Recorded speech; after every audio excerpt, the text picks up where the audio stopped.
The underground facility beneath the Rocky Mountains hummed with activity. President Lavra Shepard stood in the center of the command room, surrounded by screens showing the aftermath of the executions. Her gray suit was wrinkled from the 18 hours she had been there. No one had slept. No one had even suggested it. Admiral Carter's biometrics went offline at exactly 14:32 Universal Time, said Secretary of Defense Alan Morgan. He was a big man with a soldier's bearing despite his civilian clothes. The others flatlined seconds later. The dead man's switch has been activated. Vice Admiral Carolyn Bennett nodded. At 58, she had served under Carter for 20 years. Now she was Earth's highest-ranking military officer. Her hands trembled slightly, but her voice was firm. Protocol Zero is now in effect, she said. All sleeper agents have been notified. Phase 1 is complete. What exactly is Protocol Zero? Asked John Phillips. As the newly appointed United Nations representative, he had been rushed to the facility when the crisis began. His young face looked out of place among the veterans around him, President Shepard's tired eyes fixed on him. Insurance, she said simply. Something we hoped never to use. She placed her palm on the central console. A DNA scanner glowed green, followed by a retinal scan. President Lavra Shepard, authorizing Protocol Zero implementation. Authentication code, November Eco Victor Echo Romeo Alpha Golfa India. November. The main screen changed to show a map of the solar system. Hundreds of points of light began to glow across Earth, Mars, Venus, and the moons of Jupiter and Saturn. When humanity first encountered alien life 60 years ago, we learned we weren't the strongest species in the galaxy, Shepard explained. The Council races had technologies centuries beyond ours. We joined them, learned from them, and showed them what they expected to see. A minor species seeking protection, Alan added. We played our part well. Too well, said Carolyn. She touched the console and the display changed to show massive underground facilities opening across Earth. While the Council watched our official fleet, we built another one. While they monitored our known weapons research, we conducted the real work elsewhere. John's eyes widened as the screens showed ships emerging from hidden bases on the far side of the moon.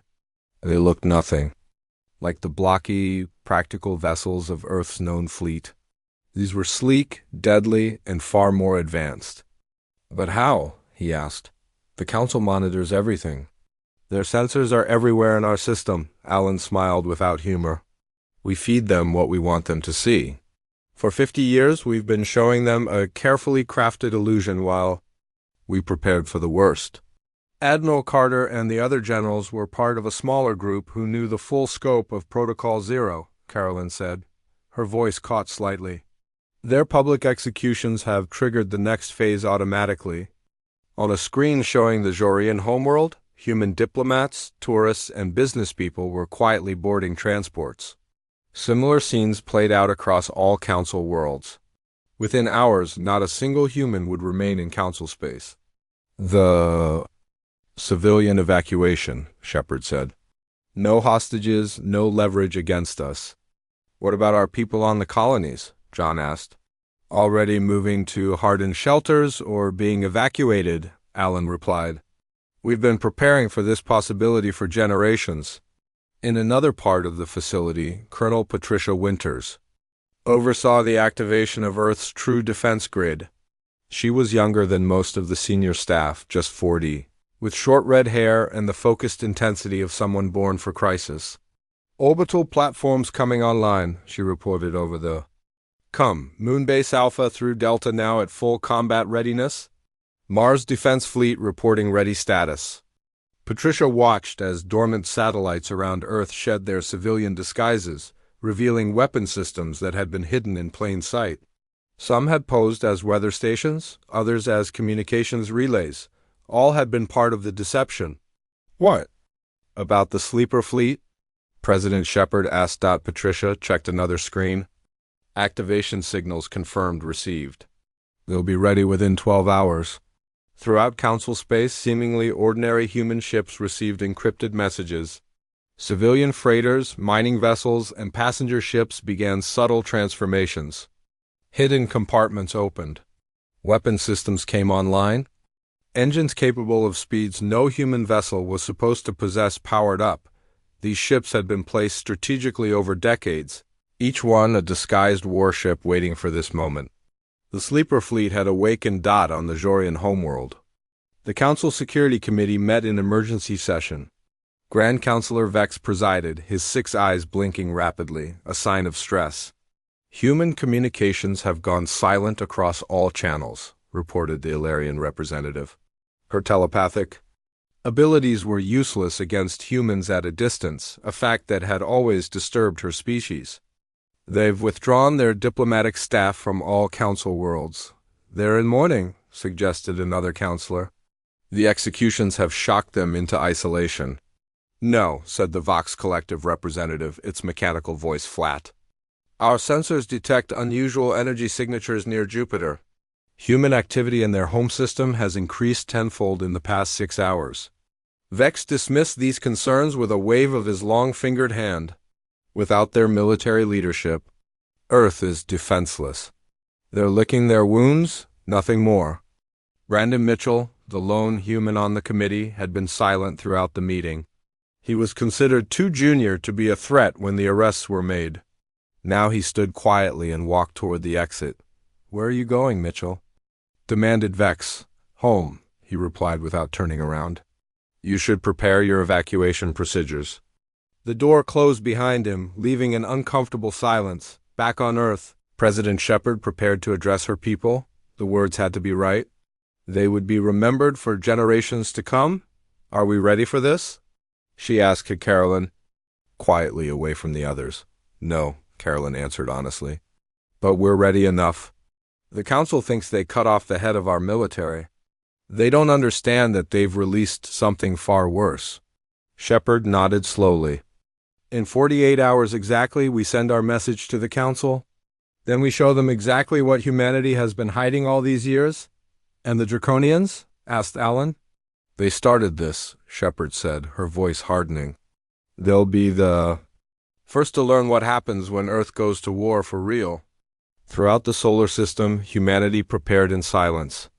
The true fleet assembled, weapons charged. Soldiers moved into position. Earth had played by the Council's rules for decades.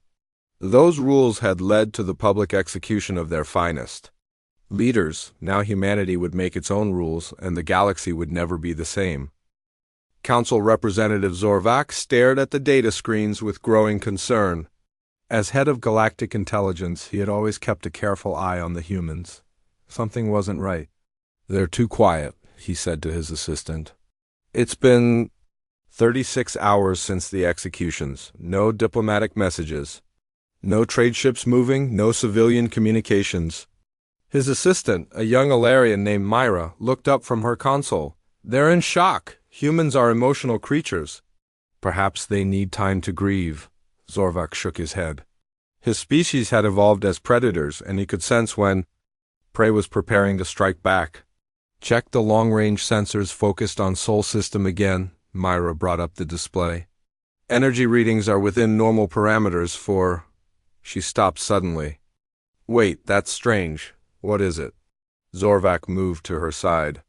Jupiter's radiation belt is showing unusual patterns. And there's increased activity around Mars. She looked confused. But our observers on Earth report nothing unusual. Human military bases appear normal. ZeroHFY's eyes narrowed. Show me the observer reports from the last week. The reports came up on screen. Each one showed the same thing: normal activity, standard patrols, routine training exercises. The reports are identical, ZeroHFY realized. Word for word in some sections were being fed false data. He slammed his hand on the emergency alert. Contact the Council now. But it was already too late. Throughout Council space, seemingly ordinary human ships received their final activation codes. On the trading hub world Next Prime, a human freighter called Lucky Star was docked for repairs. Its captain, Steve Rogers, had been a friendly presence in the spaceport for years. Now he sealed the ship and entered a code on a hidden panel. Walls slid away, revealing weapon systems that had been disguised as cargo containers. Engine limiters disengaged, allowing the ship's true power to emerge. The Lucky Star was no longer a freighter. It was a stealth destroyer, one of hundreds, placed throughout Council space over decades. Steve opened a secure channel. Sleeper Ship 117 active and ready. Awaiting orders. Similar transformations happened across the galaxy. Tourist vessels became carriers. Mining ships revealed themselves as cruisers. Research stations turned into weapons platforms. On Mars, Colonel Patricia Winters supervised the opening of the massive underground shipyards. For 50 years, the Red Planet had been home to Earth's true military-industrial complex. Hidden beneath the surface, shielded from Council sensors, massive hangar doors slid open, revealing row after row of advanced warships. These vessels had been built with technology reverse-engineered from a dozen species and improved upon in secret Earth labs. First wave ready for launch, Patricia reported. 300 ships, fully crewed and armed. Vice Admiral Carolyn Bennett's voice came through the com. Launch when ready, Colonel. Deploy as planned. Patricia gave the order, and the ships rose from Mars in perfect formation. Similar launches were happening from bases on Venus, Mercury, and the moons of Jupiter and Saturn. Earth's hidden fleet was gathering. Back on Earth, President Shepard prepared to address the Council. 48 hours had passed since the executions. The time for silence was over. All human personnel confirmed evacuated from Council space, reported Secretary of Defense Alan Morgan. Sleeper fleet reports ready status. Mars fleet deployed. Home defense grid at full power, Shepard nodded. She wore a simple black suit. Her only decoration a small pin showing Earth and its moon. Send the message to all Council worlds simultaneously. Let's make sure everyone hears it. Across Council space, on every world, moon, and station, communication systems suddenly activated. Screens that had been showing local news or entertainment switched to a single image. President Lavra Shepard seated at her desk, the Earth flag behind her. On the Jarian homeworld, Grand Counselor Vex was in mid-speech when the screens changed. He stopped, staring in confusion at the human president's face. To the Galactic Council, Shepard began, her voice calm and clear. Your illegal execution of our military leadership constitutes an act of war against Earth and her colonies. We trusted you. We followed your rules. In return, you conspired with our enemies and murdered our people. The broadcast switched to images of massive fleets emerging from hiding places throughout the solar system. Ships unlike anything the Council had ever seen from humans. For decades, we maintained two military forces, the one you saw which respected your arbitrary limitations, and the one you're seeing now. Earth Defense Force Prime is now activated and operating under Protocol Zero directives. In the Council chamber, panic began to spread as reports came in from defense stations throughout Council space. Human warships detected near Jorian Prime. Unknown vessels appearing near the Ilarian homeworld. Multiple military-grade ships dropping disguise in the Centauri sector. The Draconian ambassador rushed into the chamber, his golden scales dulled with stress. We demand Council protection. The humans have surrounded our homeworld. Vex turned to his military advisor. How did they hide such a force from us? The advisor looked stunned. They've been planning this for decades. Every human ship, every base we've monitored, ... They were showing us exactly what they wanted us to see. On screen, President Shepard continued. We will not target civilians. Unlike you, we still maintain certain principles. Our response will be proportional and directed at military and governmental targets only. She leaned forward, her eyes hard. You have 6 hours to remove all personnel from these facilities. We have transmitted the coordinates to your emergency channels. After that time, they will be destroyed. The screen went black, then returned to whatever had been playing before. But the message remained. 6 hours. A countdown had begun. The Draconian ambassador grabbed Vex's arm. You promised us protection. That's why we signed the pact. Vex pulled away. Get your hands off me. We didn't expect this. No one did. All across Council space, military commanders scrambled to respond. but the human ships were already in position. Decades of careful planning had put Earth's forces exactly where they needed to be when Protocol Zero activated. On the flagship Liberty, now in orbit around Mars, Vice Admiral Bennett watched the deployment reports with grim satisfaction. The plan was working perfectly. "Admiral," her communications officer called, "we're receiving surrender offers from 3 minor council races. They're claiming they were coerced into supporting the Draconians." "Forward the messages to Earth," Bennett replied. "The President will decide who deserves mercy." The officer nodded, then looked up again. "Admiral, the Draconians are powering up their main fleet. They're not evacuating the targeted facilities." Bennett's face hardened. "Then they've made their choice? All ships maintain positions?" The countdown continues. In 6 hours, the galaxy would learn exactly what happened when humanity went to war. 5 hours and 45 minutes remained on the countdown when the Galactic Council called an emergency session. Representatives from all member species gathered in the Great Chamber on HFY. Fear filled the room like a physical presence. Grand Counselor Vex took the central podium, his usual confidence gone. "We must respond to this human threat with unity and strength," he said, but his voice shook.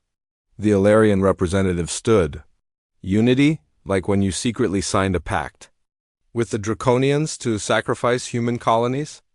That kind of unity?" Angry shouts filled the chamber. The secret deals were no longer secret. In the chaos, several representatives noticed their emergency communications devices flashing with urgent messages. Military bases and government facilities across council space were being evacuated despite no official order. The Draconian ambassador pushed his way to the podium. "We demand immediate military assistance. Human warships surround our homeworld."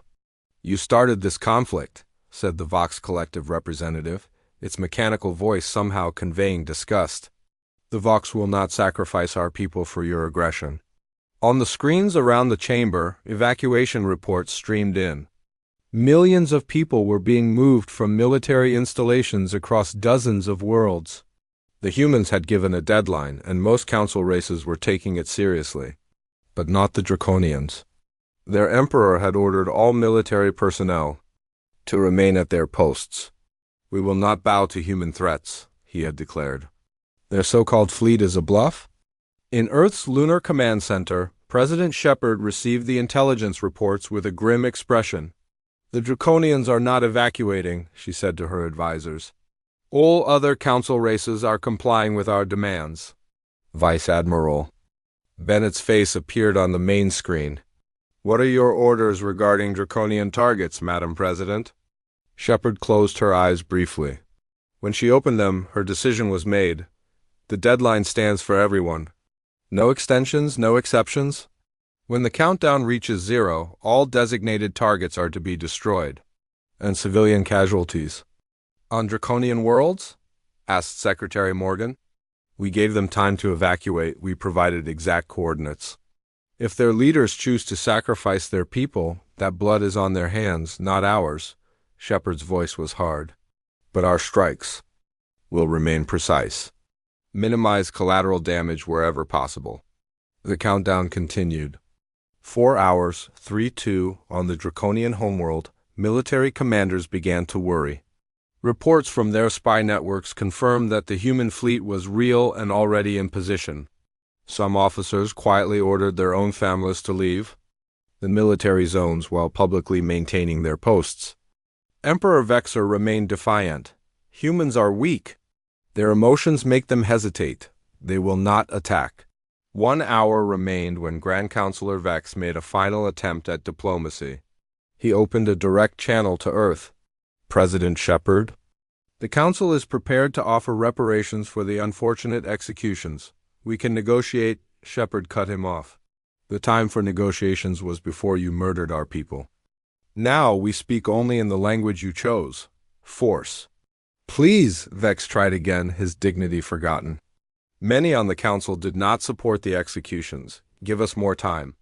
"You gave our generals no time," Shepard replied coldly. The countdown continues. 30 minutes before the deadline, mass evacuations began on Draconian military worlds. Emperor Vexor finally realized the humans were not bluffing. But the evacuation orders came too late for many facilities to be completely cleared. At exactly 6 hours after President Shepard's message, human forces struck. The precision was surgical. Orbital defense platforms around 27 Council worlds went dark simultaneously. Military bases that had been evacuated were reduced to rubble. Government buildings used for military planning were destroyed. On the Draconian homeworld, their primary fleet never had a chance to launch. The massive ships were struck while still in their docks, the explosions lighting up the night sky. Vice Admiral Bennett watched from the Bridge of the Liberty as the reports came in. "Damage assessment?" she asked. Her tactical officer, Joseph Reeves, studied the incoming data. 87% of targeted facilities successfully neutralized. Draconian military capability reduced by approximately 92%. Their fleet is essentially destroyed. Civilian casualties? Bennett's voice was tight. Minimal on most worlds. Higher on Draconian planets due to delayed evacuations, but still within acceptable parameters given the scale of the operation. Bennett nodded slowly. "Continue monitoring? Be ready to respond if any surviving forces attempt to retaliate." But there was no retaliation. The Council races were in shock. The speed and precision of the human strikes had demonstrated a level of military capability no one had suspected. 18 hours after the initial strikes, Bennett gave the order to stand down from combat alert. The human forces remained in position, maintaining their strategic advantage, but no further attacks were launched. On Earth, President Shepard addressed her people for the first time since the crisis began. "Citizens of Earth and her colonies, today we have demonstrated that humanity will not be victimized. We have shown restraint in our response, targeting only military and governmental facilities while sparing civilian populations wherever possible." The broadcast was seen not only on human worlds but across Council space. Shepard wanted everyone to hear her next words. "We did not seek this conflict. We joined the galactic community in good faith. That faith was betrayed. Our hand was forced." Her eyes were steel. "But now we offer a path forward. Not as supplicants, but as equals. The old Council system has proven corrupt. It must be reformed." She leaned forward. 3 days from now, I will meet with Council representatives on neutral ground, our lunar base. There we will negotiate a new relationship between Earth and the galactic community, one based on mutual respect, not dominance and submission. In the Council chamber, the remaining representatives watched in silence. The Draconian ambassador was notably absent. His government had collapsed hours after the human strikes. "What choice do we have?" asked one of the minor race representatives. "They could have destroyed us completely." "That's precisely the point," said Zarvak, who had warned of the human threat too late. "They showed both their power and their restraint. They could have done much worse." Grand Counselor Vex had not spoken since the attacks began. Now he looked up, his 6 eyes dull with defeat. "Send word to President Shepard. The Council accepts her invitation." 3 days later, the surviving Council representatives arrived at Earth's lunar base. They expected luxury and pageantry, the typical trappings of Council diplomatic meetings. Instead, they found a plain conference room with a simple table. President Shepard waited with a small delegation of human officials. No elaborate ceremony? No excessive protocol. "Welcome to Luna Base," Shepard said simply. "Let's begin." The new order was about to take shape, and the galaxy would never be the same. The lunar conference room was silent as President Lavra Shepard laid out Earth's terms. Gone was the submissive tone humans had used in Council meetings for decades. Now Earth spoke as an equal, or perhaps more than an equal. "First," Shepard sighed, looking directly at Grand Counselor Vex, "Earth will maintain its independent military force without restriction. No more pretending to follow your arbitrary limitations." Vex shifted uncomfortably. Just 3 days ago, he had ordered the execution of human generals for much smaller acts of independence. Now he sat across from a human leader who commanded a fleet that could destroy his homeworld. Second, the council members who conspired with the Draconians will stand trial. Their crimes include not only the betrayal of Earth, but corruption that endangered all member species. Several representatives looked nervously at each other. The secret pacts had been more widespread than initially thought. Third, human colonies will receive reparations for the attacks. And fourth, the council's structure will be reformed to prevent any species or alliance from dominating as the Jorians have done. Shepard paused, letting her words sink in. These terms are not negotiable, but they are fair. No one will lose their homeworld. No civilians will be targeted. We seek justice, not vengeance. An Ilarian representative spoke up. And if we refuse? Vice Admiral Carolyn Bennett, standing behind Shepard, answered, Then we continue what we started. Your military installations are already destroyed. Your defenses are down. Consider what comes next. The threat was clear, but also restrained. Earth could have demanded much more. They could have taken control of the Council entirely or withdrawn from galactic society, leaving chaos in their wake. You have 24 hours to consider, Shepard said, rising from her seat. We will reconvene tomorrow for your answer.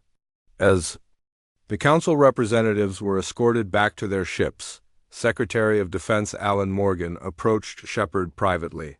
They'll agree, he said quietly. They have no choice. Shepard nodded. I know, but giving them time to save face matters. We don't want broken enemies. We want functional partners. Is that possible after what they did? Bennett asked, joining them. Shepard looked at the Earth hanging in the black sky outside the window. It has to be. Isolation isn't an option for humanity's future. Neither is endless war. The next day, the Council returned with their answer. As expected, they accepted all of Earth's terms. The new accords were signed in the same simple room, without ceremony. This wasn't a celebration. It was the beginning of hard work to rebuild trust that had been shattered. Over the next 6 months, the galaxy adjusted to the new reality. Earth's true military remained visible, no longer hidden. The sight of advanced human ships patrolling. Trade routes became common. Some found it comforting. Others found it disturbing. The trials of corrupt council members began, with Vex himself among the first defendants. Evidence provided by Daniel Wright, who had tried to warn of the conspiracy. Before the executions proved damning. The former Grand Counselor would spend the rest of his life in prison on a remote world. The Draconian Empire collapsed entirely. Without their military to maintain control, rebellions broke out on their subject worlds. Earth forces intervened, only to prevent civilian casualties, allowing the former Draconian colonies to determine their own futures. Most surprising to many was how Earth handled its new power. There were no occupations of alien worlds, no demands for territory, no imposed human governors. Instead, Earth pushed for reforms that would benefit all species, not just humans. We wanted to be partners, President Shepard often repeated in her addresses to the Reformed Council. We still do. But partnership requires honesty and respect. 6 months after the execution of the generals, a memorial service was held on Earth. The bodies of Admiral William Carter, General Frank Doyle, General Catherine Greene, and General Richard Harris had been returned as part of the peace agreement.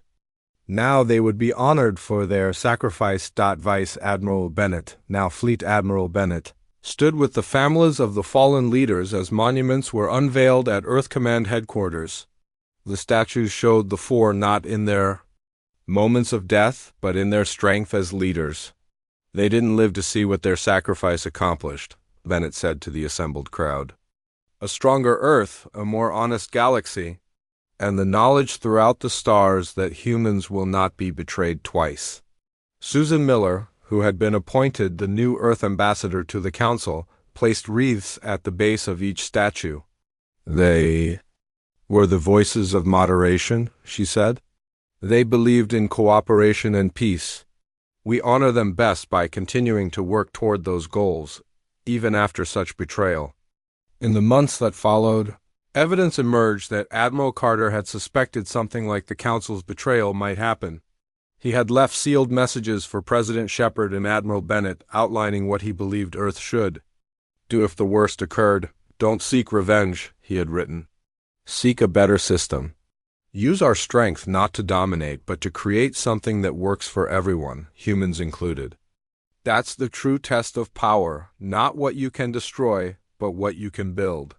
Those words became the foundation of Earth's new approach to galactic politics. Human ships protected trade routes from pirates. Human diplomats worked to give smaller species a voice in council decisions.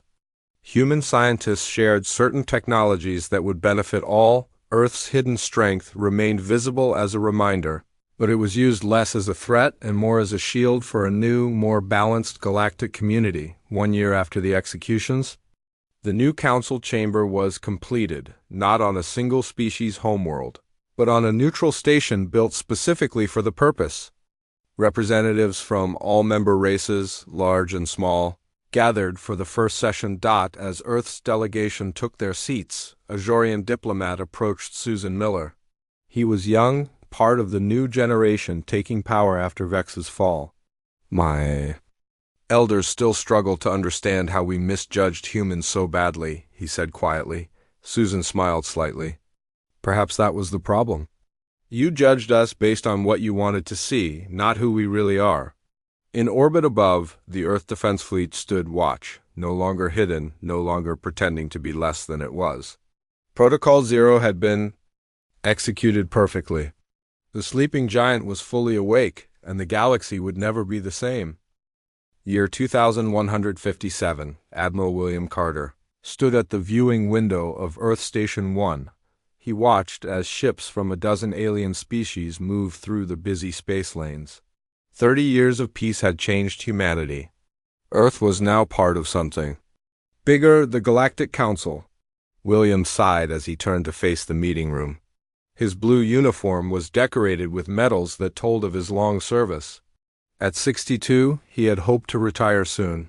Those hopes would have to wait. The attack came without warning, said General Frank Doyle, pointing to the glowing map. 3 human colony worlds blinked red. New Montana, Harmony, and Titan's Hope all hit within 6 hours. Casualties? William asked, though he already knew the answer would be bad. 80,000 confirmed dead. Maybe twice that number injured? Catherine Green, the youngest of Earth's 4 top generals, spoke with a tight voice. Her dark skin looked ashen under the harsh lights. The Draconians hit civilian centers first. Richard Harris, the 4th member of Earth's military command, slammed his fist on the table. This is an act of war.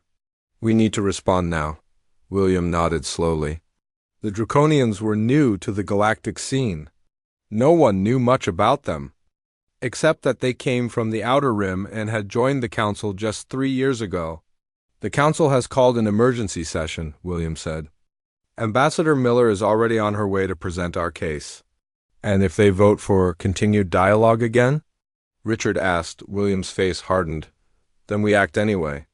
I won't let another colony world burn while we talk. 12 hours. Later, Susan Miller stood before the Galactic Council. The chamber was massive, with seats for representatives of over 60 species.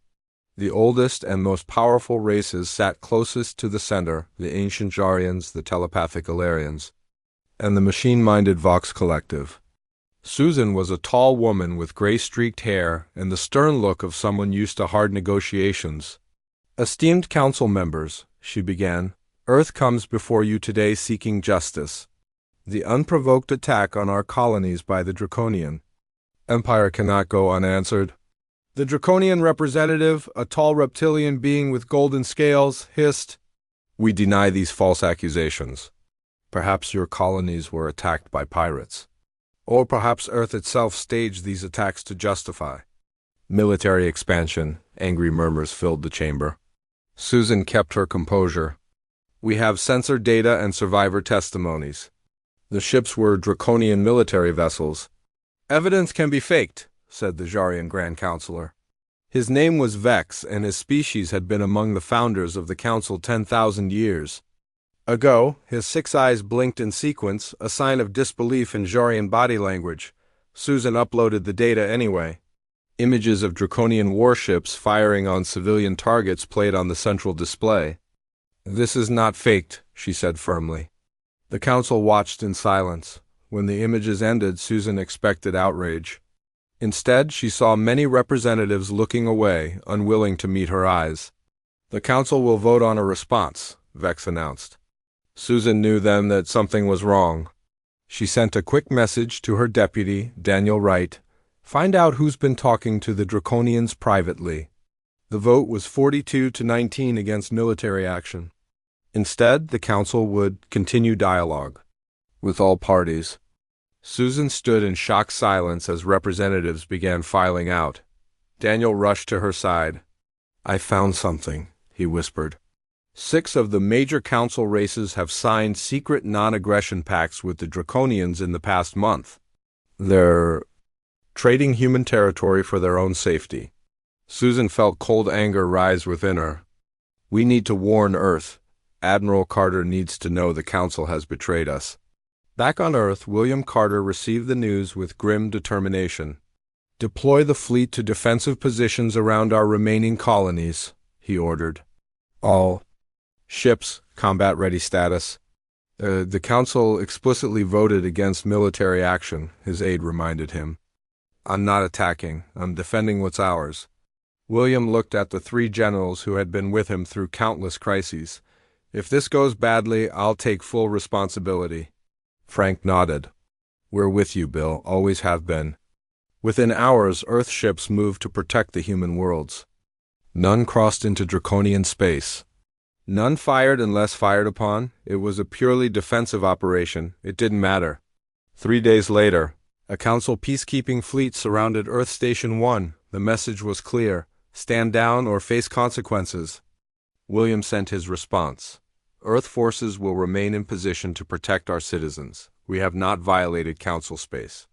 We have not initiated hostilities." The next day, council security forces boarded the station. They arrested William Carter, Frank Doyle, Catherine Green, and Richard Harris for actions contrary to galactic peace and security. The trial was a mockery of justice. Held on the Jorian homeworld, it allowed no defense witnesses. When Daniel Wright tried to present evidence of the secret pacts, the council judges muted his feed. "This tribunal finds the accused guilty," Vex announced after just 6 hours. "The sentence is death, to be carried out immediately as a necessary example to all who would defy council authority." The human delegation erupted in protests. Susan Miller shouted that this was illegal under council law. Guards removed them from the chamber. On Earth, President Lavra Shepard watched in horror as the broadcast began. The council had chosen to make this public, a lesson to everyone. The 4 human leaders stood on a platform. Council guards placed nooses around their necks. There was no hood, no last meal, no final words. This was meant to humiliate as much as to kill. William Carter stood tall. He looked directly into the camera. His last act was to wink, a signal to those who knew what it meant. The floor dropped. 4 bodies fell. The camera lingered on them as they swung gently in the alien breeze. Across Earth and her colonies, people watched in stunned silence. Then the rage began to build. In the secure command center beneath the Rocky Mountains, President Shepard turned to her remaining military leaders. Her face was wet with tears, but her voice was steady. "They've made their choice," she said quietly. "Now we make ours." She pressed her palm to the scanner on the table. "Activate Protocol 0. Vice Admiral Carolyn Bennett, now Earth's highest-ranking military officer, nodded grimly. "Yes, Madam President." Throughout the solar system, hidden facilities began to power up. Ships no one knew existed moved out of concealed docks. Weapons the Council had never seen prepared to fire. Earth had been playing by the rules. Now the rules had changed.